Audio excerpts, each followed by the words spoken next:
नाभ द्वादशी व्रत कथा। प्राचीन काल की बात है।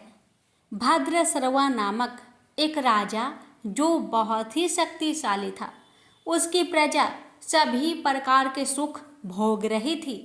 एक दिन राजा के यहाँ अगस्त्य मुनि आए।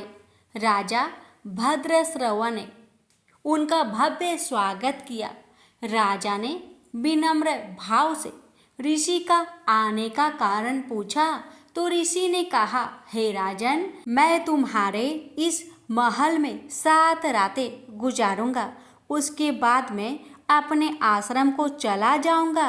राजा ने अगस्त्य मुनि की रहने की व्यवस्था की और अपने दोनों हाथ जोड़कर कहा, हे मुनिवर, आप चाहे जितने दिन यहाँ रुक सकते हैं। वहीं राजा भद्रश्रवा की पत्नी रानी कांतिमती, जो बहुत ही सुंदर थी, उसके मुख पर ऐसा प्रकाश था मानो कई सूर्य एक साथ मिलकर प्रकाश फैला रहे हो। इसके अलावा राजा के 500 सुंदरियां और थी, किंतु राजा की पटरानी बनने का सौभाग्य केवल रानी कांतिमती को ही मिला था। जब प्रात हुई तो रानी अपनी दासी के साथ अगस्त्य मुनि को प्रणाम करने आई। जब ऋषि की दृष्टि कांतिमती और दासी पर पड़ी तो वह देखता ही रह गया।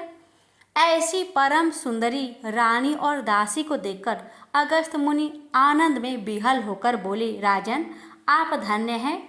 इसी तरह दूसरे दिन भी रानी को देखकर अगस्त्य मुनि बोले, अरे, यहाँ तो सारा विश्व वर्जित रह गया। तथा तीसरे दिन रानी को देखकर बोले, पुनः ऋषि ने कहा, ओ, ये मूर्ख गोविंद भगवान को भी नहीं जानते, जिन्होंने केवल एक दिन की प्रसन्नता से इस राजा को सब कुछ प्रदान किया था। फिर चौथे दिन रानी को देखकर ऋषि ने अपने दोनों हाथों को ऊपर उठाते हुए कहा, जगत प्रभु, आपको साधुवाद है। स्त्रियां धन्य हैं, ब्राह्मण, क्षत्रिय और वैश्य, तुम्हें पुनः पुनः धन्यवाद है। भद्रश्रव, तुम्हें धन्यवाद है। और कहा, हे अगस्त्य, तुम भी धन्य हो। प्रहलाद एवं महाव्रती ध्रुव, तुम सभी धन्य हो। इस प्रकार उच्च स्वर में कहकर अगस्त्य मुनि राजा भद्रश्रवा के सामने नाचने लगा। राजा यह देखकर ऋषि से पूछा, हे भगवान, आप इस तरह क्यों नृत्य कर रहे हो? राजा की बात सुनकर मुनि बोला, राजन, बड़े आश्चर्य की बात है कि तुम कितने अज्ञानी हो और साथ ही तुम्हारे अनुगमन करने वाले ये मंत्री, पुरोहित आदि अनुजीवी भी मूर्ख हैं, जो मेरी बात को समझ ही नहीं पाते। ऋषिवर की बात सुनकर राजा ने अपने दोनों हाथ जोड़कर कहा, हे मुनिश्रेष्ठ, आपके मुख से उच्चरित पहेली को हम नहीं समझ पा रहे हैं, अतः कृपा करके मुझे इसका मतलब बतलाइए। राजा की बात सुनकर अगस्त्य मुनि बोले, हे राजन, मेरी पहेली तुम्हारी इस सुंदर रानी के ऊपर है, जो यह है। राजन, पूर्व जन्म में यह रानी किसी नगर में हरिदत्त नामक एक वैश्य के घर में दासी का काम करती थी। उस जन्म में भी तुम ही इसके पति रूप में थे और तुम भी हरिदत्त के यहाँ सेना वृत्ति से एक कर्मचारी थे। एक बार वह वैश्य तुम्हारे साथ आश्विन माह की शुक्ला पक्ष की द्वादशी को भगवान विष्णु जी के मंदिर में जाकर पूजा आराधना की। उस समय तुम दोनों वैश्य की सुरक्षा के लिए साथ थे।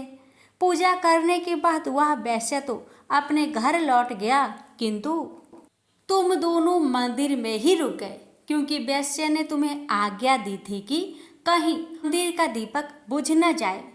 वैश्य के जाने के बाद तुम दोनों दीपक को जलाकर उसकी रक्षा के लिए वहीं बैठे रहे और ऐसे में पूरी एक रात तक तुम उस दीपक की रखवाली के लिए बैठे रहे। कुछ दिनों के बाद दोनों की आयु समाप्त होने पर तुम दोनों की मृत्यु हो गई।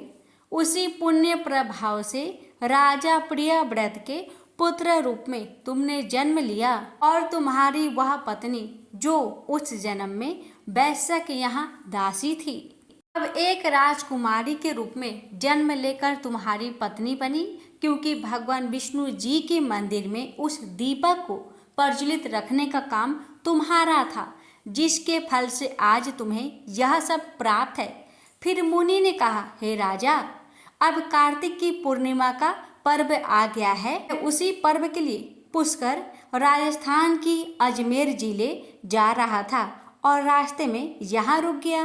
अब आप दोनों मुझे विदा कीजिए। राजा और रानी ने अगस्त्य मुनि के पैर छूकर आशीर्वाद स्वरूप पुत्र रत्न प्राप्ति का वर दिया और आशीर्वाद देते हुए ऋषिवर वहां से पुष्कर के लिए चले गए। तो यह थी पद्मनाभ द्वादशी व्रत की कथा, जिसके सुनने मात्र से ही आपको फल प्राप्ति का वर मिलता है। प्रेम से बोलिए विष्णु भगवान की जय।